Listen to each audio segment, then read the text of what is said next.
Com isso, Agostinho e Wellington Calazans, que eu converso agora. Boa noite, Wellington. Bem-vindo à Hora 10 da noite.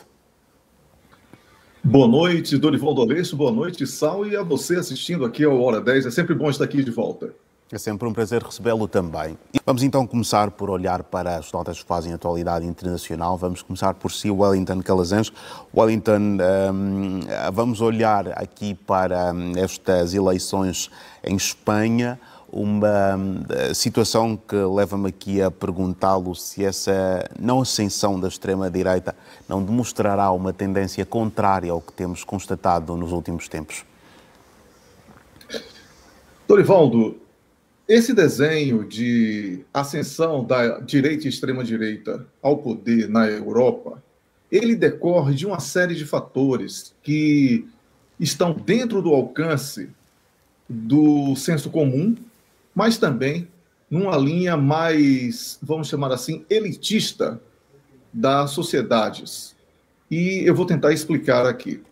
Dorivaldo, quando a sociedade que é maioritariamente cristã, como é o caso da Espanha, da Itália, né, da França, especialmente da Europa, do sul da Europa, né, os países do sul da Europa, ela é confrontada com uma série de desafios sobre pautas de comportamento.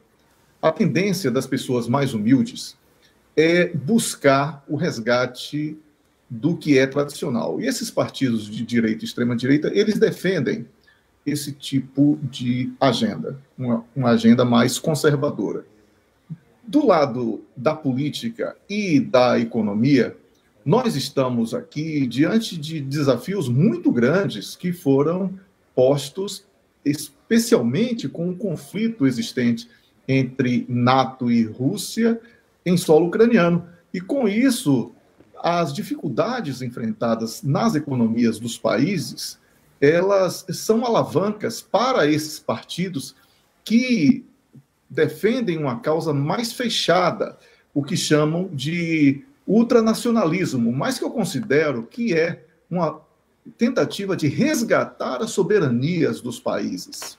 Não estou dizendo aqui que eu tenho simpatia a este ou aquele modelo que se apresenta, porque, assim, ao fim e ao cabo, na minha opinião, todos defendem a mesma agenda. Mas esses partidos se apresentam como partidos com um viés nacionalista que também conquista muito um eleitor que está se sentindo um pouco perdido entre os limites de poder do seu representante político, que ele elege, e a invasão que ele é vítima através da União Europeia, através da NATO, através dos Estados Unidos da América, que tem uma influência muito forte em muitos países europeus. Então, esses partidos de extrema-direita e de direita da Europa, e aí o caso específico da Espanha, eles cresceram, eles começaram a ganhar um corpo maior. Apesar do Vox ter perdido cadeiras, nós vemos que eles chegaram muito próximos da formação de uma maioria absoluta. Mas, falando especificamente sobre a eleição, Dorivaldo, eu temo que o povo espanhol deva recorrer às urnas outra vez, porque o impasse é muito profundo. E eu não sei se vai haver um acordo entre o partido que foi o mais votado e uma base que seria uma geringonça de qualquer jeito, de um lado ou de outro, né? Usando aí a expressão atribuída àquele governo português que foi formado há alguns anos e que recebeu o nome de geringonça. E a Espanha terá que recorrer à geringonça à direita ou à esquerda, ou seja, qualquer espectro da política estará seriamente ameaçado de ver as suas promessas de campanha adaptadas, ajustadas à necessidade de formação de um governo. Então, nesse cenário, não haverá autenticidade daquilo que foi depositado nas urnas por um eleitor que buscava mudança ou continuidade. Então, Dorivaldo, vejo com alguma preocupação, mas os desafios econômicos da Espanha, a agenda da Espanha que agora está à frente da Comissão Europeia, e outros desafios, como o da Ucrânia, que mencionamos. A Espanha é a segunda maior importadora dos grãos ucranianos, e esse acordo de exportação dos grãos ucranianos foi suspenso pela Rússia. Tudo isso é desafio muito grande, e quem assumir o poder terá que lidar com tudo isso num tempo recorde. Wellington, a olhar para as manifestações e até mesmo as votações que aconteceram a nível do Parlamento, podemos aqui dizer que foi uma aprovação que não gera tanto consenso assim. Olha, toda vez que essa nova investida que tem acontecido nos países que são simpáticos às agendas ocidentais, de redução dos poderes da justiça, esse tipo de enfrentamento tem ocorrido. Nesse caso de Israel, a despeito aí de não ter muita simpatia por Netanyahu, eu considero que ele está tentando resgatar um pouco a possibilidade do político comandar os rumos de um país, porque a justiça tem invadido, sim, não só em Israel, como em outros países, a política, e tem dificultado aqueles que são eleitos e ameaçando a soberania popular. Então, é uma questão delicada, porque cada país tem a sua característica própria, mas aí, nessa minha tentativa de apresentar uma generalização, e toda generalização é perigosa, apenas um detalhe que tem sido observado, não só por mim, mas como por outras pessoas, de que a justiça está, de alguma maneira, criando obstáculos a determinadas ações políticas. Então, o que o Netanyahu busca tem sido visto como uma tentativa de resgatar o poder da política aos políticos eleitos. Enquanto muitas ONGs que são simpáticas a essa ideia do que eu chamo de juristocracia, elas promovem protestos e uma série de outras coisas. Então, Dorivaldo, é um caso que devemos analisar com algum distanciamento, porque eu acredito que a soberania popular ela só é exercida quando aqueles que foram eleitos decidem os rumos da política, porque é isso que chamam de democracia, 50% mais um. E se o Netanyahu chegou ao poder nesses termos, ele precisa ter alguma autonomia para corresponder à agenda que foi eleita pelo povo. Certo. Wellington, vamos olhar então aqui também para o encontro entre Putin e Lukashenko. O presidente bielorrusso e o presidente russo acabaram por encontrarem-se pela primeira vez desde o motim de combates do grupo Wagner na Rússia, e é, portanto, para este encontro que nós vamos aqui olhar, destacando as principais notas deste primeiro encontro, depois desta intermediação da Bielorrússia, da volta desta situação na Rússia.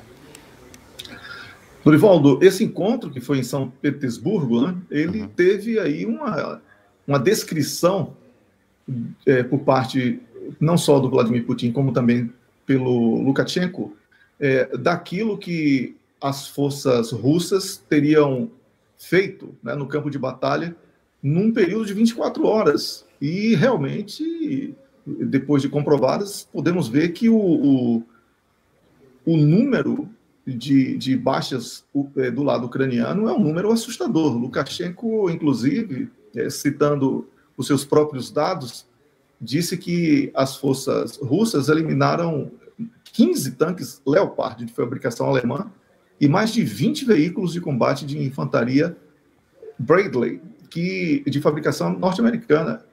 E isso em apenas um confronto. Então, diante disso, né, e foi a sugestão aqui do tema para o comentário, o fracasso dessa contraofensiva está explícito, está exposto, não tem mais como ser escondido, Dorivaldo. É realmente algo... Até porque, numa guerra, você não pode anunciar que vai promover uma ação desse tipo, né? Então, eu realmente fico admirado, porque o elemento, o fator surpresa, ele é indispensável para o êxito de uma operação militar. E houve uma propaganda como se fosse um anúncio de um filme que as pessoas iriam assistir através da televisão a Rússia sendo massacrada pela Ucrânia. Houve tempo suficiente para que os russos agissem preventivamente e os resultados têm sido catastróficos para o lado ucraniano, que é o lado da NATO.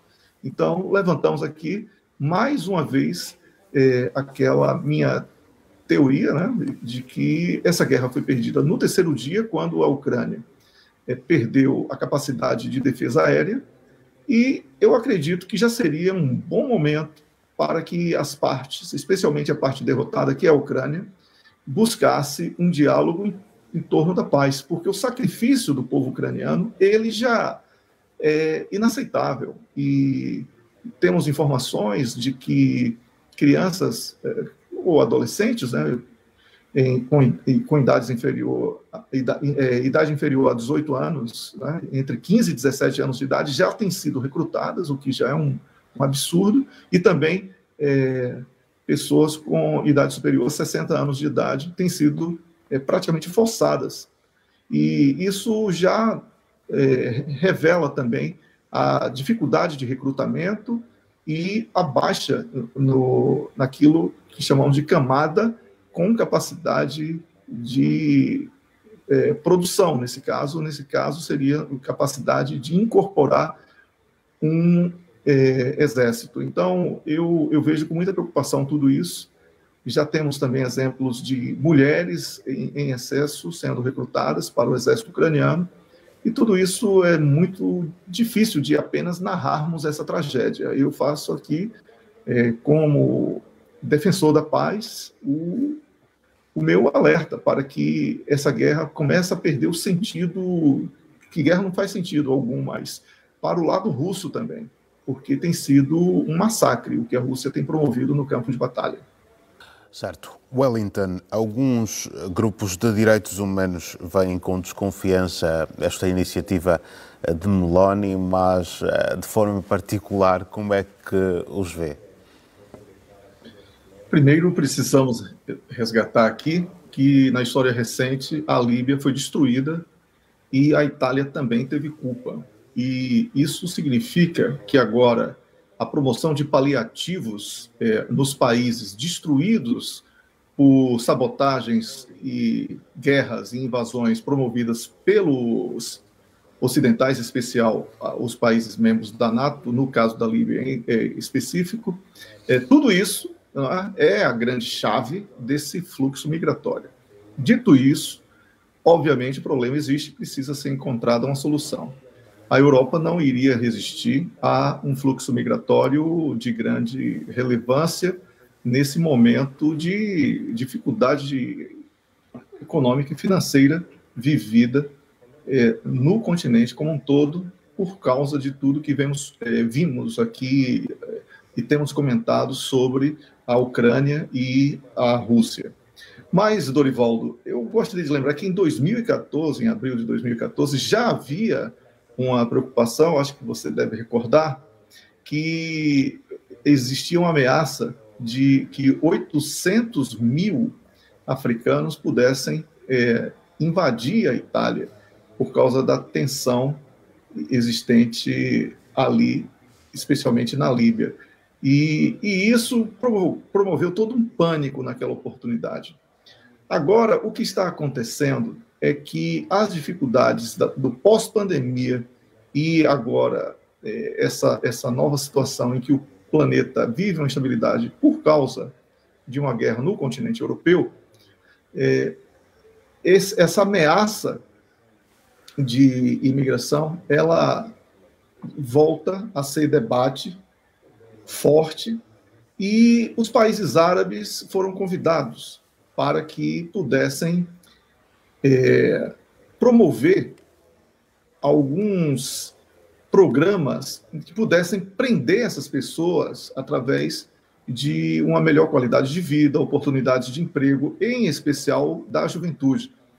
Então, se formos fazer uma análise fria e realística do problema, Estamos vivendo as consequências de uma insanidade que foi a destruição da Líbia. O problema existe, precisa de correção, mas os paliativos que têm sido apresentados, inclusive nessa conferência que aconteceu na Itália, eles são insuficientes, Dorivaldo. Eu não acredito muito que esse problema possa ser resolvido apenas com as promessas que foram feitas ali na Itália, não. Bem, eu vou agradecer mais uma vez pela presença dos dois, tanto do Wellington como do Issa Agostinho, dizer que queremos contar com vocês em próximas oportunidades e muito obrigado sempre pelos valiosos contributos aqui dados à hora 10 da noite, ou dados à hora 10 da noite, e aos nossos telespectadores de forma particular. Muito obrigado, boa noite e até amanhã para os dois. Boa noite e até amanhã. Um grande abraço.